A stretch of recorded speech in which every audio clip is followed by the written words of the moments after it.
بسم الله الرحمن الرحيم الحمد لله رب العالمين والصلاة والسلام على رسول الله صلى الله عليه وسلم waxaanu sii wadnaa barnaamijkeeni xogororsi gaar ahaan qaybtiisa koobida iyo qorfeynta buugaagta maanta buug aynu isleegi doonaa wuxuu noqon doonaa buug la yiraahdo way A students work for C students and B students work for government luqadda ingiriiska ayuu ku qoran yahay haddaynu af Soomaali ku soo dhaweeyno wuxuu noqonayaa maxay ardayda A keenta ugu shaqeysa ardayda C keenta ardayda B keentana dawladda ugu shaqeysa waa buug ku saabsan arrimaha lacagta iyo dhaqaalaha iyo sida loo kobciyo sida mataqaanaa loo ilaaliyo buugga waxa qoray nin dhaqaaliyahana arrimaha ganacsiga aad ugu xeel dheer oo la yiraahdo Robert T. Kiyosaki qoraagu ka hadlida iyo arrimaha ku saabsan aad buu uga hadlay waxana uga qoray buug fara badan buu qoray buugta uu qoray waxa kamid ah buugga caanka ee loo yaqaano Rich Dad and Poor Dad sidoo kale wuxuu qoray buug la yiraahdo Business of the 20th Century sidoo kale buug la yiraahdo The Rich Dad Increase Your Financial IQ buugta noocaas ayuu qoraagu qoray inta badan wuxuu ku caan yahay ka hadlida iyo wax ka qorida arrimaha dhaqaalaha iyo ganacsiga qoraagu shirkado waaweyn ayuu leeyahay oo shirkadda Rich Dad Company ay kamid tahay oo arrimaha marka ku saabsan ganacsiga aad iyo aad buu qoraagu ugu xeel leeyahay waxaana uu ka sheegi karaa wax badan oo ka sheegay inta hadii hor dhaca ka nimaadno buugga su'aal buu galiyay qoraagu ama su'aal buu ku bilaabay su'aasha qoraagu galiyay wuxuu isku dayaa bal in daarin fiican xagga hore ka sameeyo oo isku dayo inuu su'aasha mataqaanay marka ka jawaabo su'aasha koowaad wuxuu ku cileynayaa maxay ardayda ee keenta ugu shaqeysa ardayda C keenta wuxuu keenayaa dhowr sababood inta badan waxaanu aragnaa ardayda ugu sareysa jaamacadaha marka laga baxayo ama dugsiyadaha marka laga baxayo arday xarifiina sidoo kale waxa jirta arday la kalaasa oo dhaca ama mataqaanaa B iyo C iyo wax la mid ah keeno oo darajadii la doonay marka xogaa ka hooseeya qaarna marka ay dhacaan marka ardayda badan ee keenta maxay marka dambe mustaqbalka ugu shaqeeyaan ardayda C keenta qoraal dhowr sababood macquul ayuu keenayaa marka koowaad wuxuu leeyahay ardayda ee keenta darajadaasi waxa loo tababaraa in ay noqdaan shaqaale way waxaad maqli kartaa markasta la maqlaa in waalidku yiraahdaan iyo macallimiintuba orod iskuulka tag layliga si fiican uga shaqee imtixaanka si fiican u akhri si aad darajo fiican u keento marka darajo fiican keentana shaqo fiican baad helaysaa marka koowaad maskaxda kala duwaysa oo labadii qof mid waxa loo tababarayaa sidoo shaqaale u noqon lahaa ardayda si keento inta badan noqota arday jaamacadaha iyo iskuulada laga eriyo ama arday iskaga baxdaba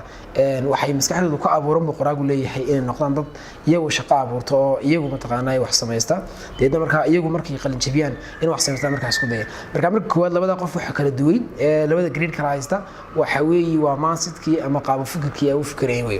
inta labada qoraagu ku cadeynaya waxa weeyaan ardayda ee keenta inta badan systemka iskuulada ka jira ama qaabka iskuulada ka jira ay la qabsadeen iskuulada majority-ga marka la eego caalamka waxa ka jirta inuu macallinku yahay qofka hagaya ee aan laga daba hadlin qoraaguna wuxuu leeyahay iskuuladeena macallinku su'aasha uu keeno jawaab isku mid ayaa laga wada bixiyaa jawaab labaad in laga bixiyo ma ogola ardayduna taas ay la qabsadeen inta soo xiftiyaan ay tii ku qoraan ardayda marka khilaafta macallinku waa ardayda marka si keenta ama dhacdo weey marka qoraagu wuxuu leeyahay marka koowaad waxa la weydiiyay sida ay uga jawaabayaan way ku kala duwan yihiin oo ardayna wixii loo dhigo soo xifteeya ardaynintii wax ka balaaran ayuu eegayaayo dhinacay wax ka eegayaan markaas ku mid maaha waa qodobka labaad weey qodobka saddexaad oo qoraagu ku taageeraya waxa weeyaan wuxuu leeyahay ardayda ee keenta waxay iska ilaaliyeen inay qalad ku dhacaan kuwa sii kana qaladka caadi bay ugu dhacaan marka kuwa ee keena qalad hadii ku dhici waayeen waxa dhici karta marka inay wixii hal dhinac ka bartaan dhinacyo kala duwan ka baran lahaayeen marka ay kari waayaan wuxuu leeyahay marka qoraagu qaladka xalish haday ku dhacaan khatar bay u arkaan yani shay marka aan fiicnayn bay u arkaan kuwan kale sii keena qaladka waxa u arkaan wax iyaga u fiican oo naftoodii ay khibradii way aragnimo ka korsanayso marka qodobka saddexaad kala duwan waxa weey wuxuu iska ilaaliyaa inuu qaldamo midna qaladku ku dhaca deedna xagga dambe ka saxaa marka inta laga yimaado qoraagu waxa uu isku dayaa bal saameyn yaa kule marka labadan qof ee midna si keenay midna ee keenay wuxuu leeyahay saameynta ugu weyn waxa kule labada qof ee marka waqtiga ugu badan oo la joogo oo ah macallinka iyo waalidka macallinku 24 saacadood inta ugu badan buu xaafadda la jooga macallinkiina markuu xaafadii ka soo baxo intii iskuulka joogo oo dhan marka isaga hagayo wax u sheegay labada qof saameyn weyn bay ku leeyihiin buu qoraagu leeyahay oo midkood wuxuu ku tababaraa inuu xaafadda markuu joogo wixii iskuulka laga akhristo midna wuxuu ku tababaraa in hal dhinac wax ka eego oo hadduu dhinac kale wax ka eego uu qaldamay yahay inta kadib qoraagu waxa isku dayayaa bal inuu ardayda iyo iskuulada isku eego wuxuu leeyahay iskuuladeenu dad fara badan ayaa wax ku dhacaan oo dhisaan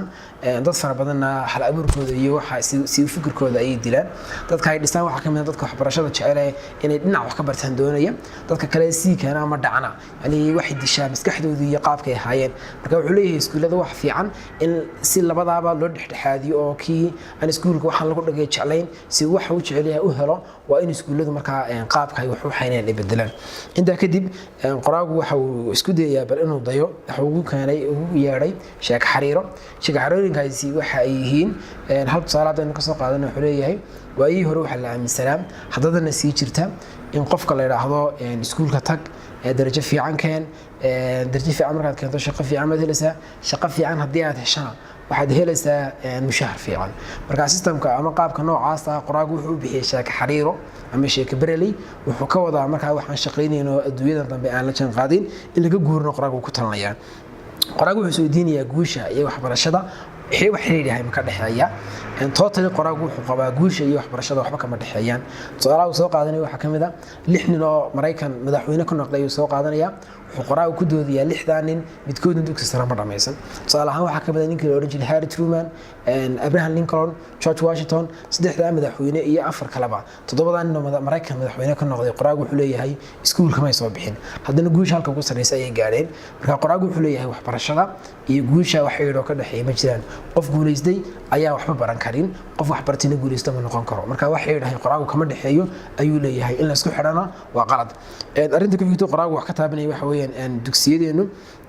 iyo waxbarashadu بريجي هور لبا قاب أي أحد لبا قاب حد واحد مودا إنه مثل حد كسر بيريو قراغو لو كتلين لو صدره لبا قاب بيها وحوين ككوادو حوا قانون الله يقانون academic education وقانون حاجة خاصة قفك أنت خاصة لك لسه هديت هاي وحخرسك هديت هاي قرالك هديت هاي وحيابا أساس كي ديجان كي برشيد سو كراق بصنايو قانون تسيو هروب جرتي وقدم كسكولة أنت بدن لو دراسيو قانون تلا ذو حبي وقتها جامعة الله قطعه الله يقانون professional education أما واحد برشة حرفة الله حديدة وقفك هل تخصص قادنايو هديت هاي شرعي هديت هاي دقالي هديت هاي دكتورنimo هديت هاي انجينيرنimo قفك هل تخصص قادناي وي قراءة هل صدحاضي يكسو دريا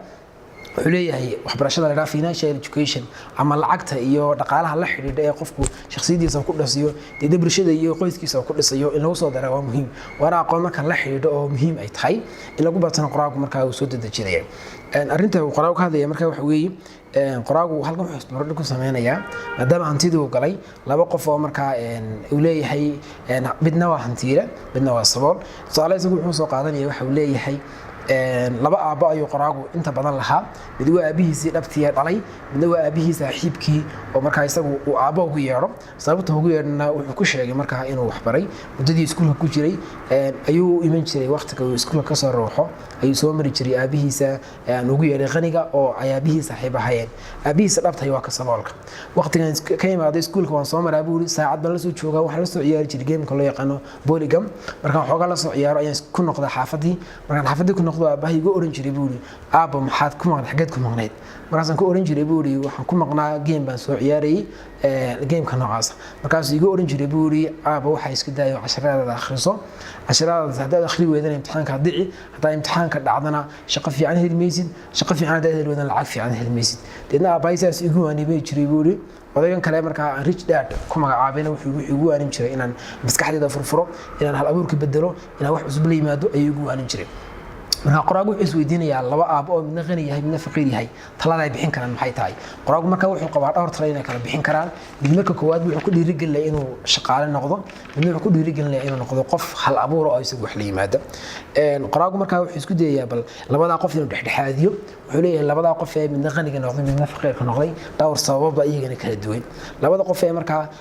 qaniga iyo faqiirka waxa kala duwaya marka koowaad waa sida ay wax u arkaan waa sida ay wax u fikiraan mid markaaba wuxuu ku dadaalayaa in uu waxyaabahan jira deegaanka uu isku dayo inuu maamulo deedna wixii kaga aadan uu sameeyo midna wuxuu isku dayaa inuu meel fariisto gacmo duubto oo waxba qabanin marka wuxuu leeyahay maskaxdii sida wax u arkaan aad bay u kala duwan tahay sidoo kale ficilka ay sameynayaan way kala duwan tahay mid wuxuu sugayaa inta shaqo la siinayo ama shaqo loogu yeerayo ama shaqo uu codsanayo uu helayo mid wuxuu isku dayaa waxa uu joogay halka uu joogay inuu ka bilaabo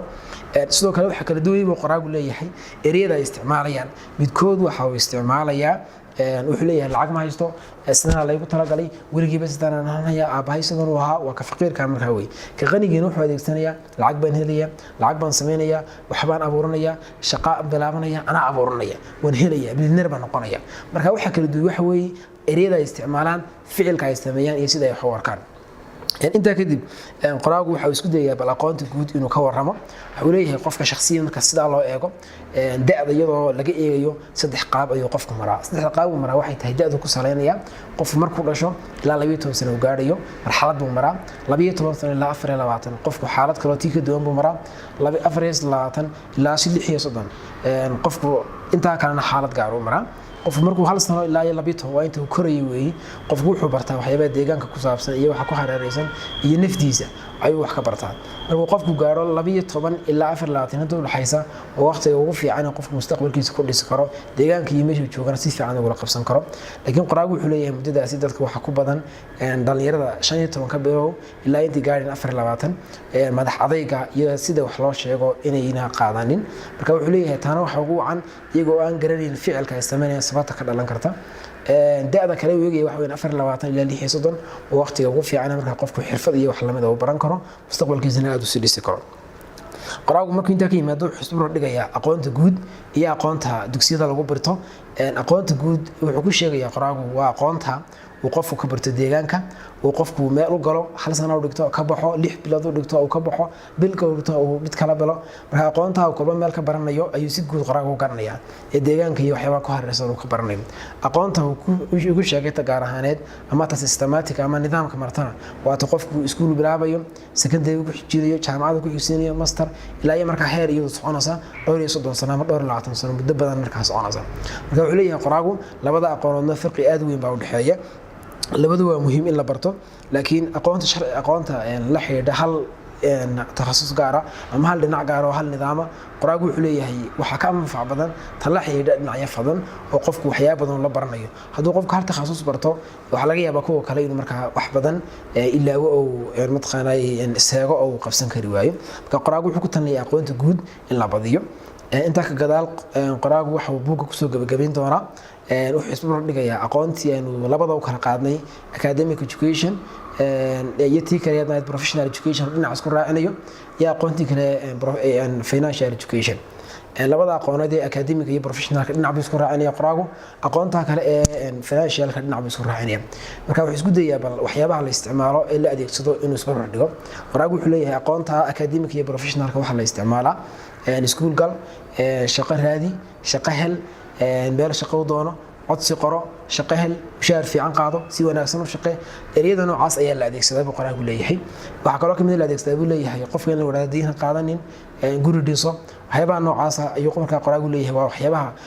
inta badan la isticmaalo hadii la joogo qodobka ku xigay waxa weeye marka professional education aqoontaasi iyadoo waxa la isticmaalaa lacag kharash diin qaado diinta iska bixi lacagta rog halkeed lacagta maysay iyada marka wuxuu leeyahay aqoontan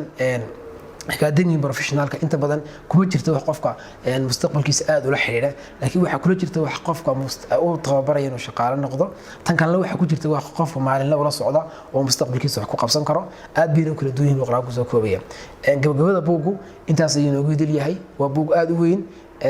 in badan la falanqeeyana u baahan insha Allah ta'ala intaas ayaan ku soo koobanaa intaan buuga xigoo kulmi doono wad maasantiin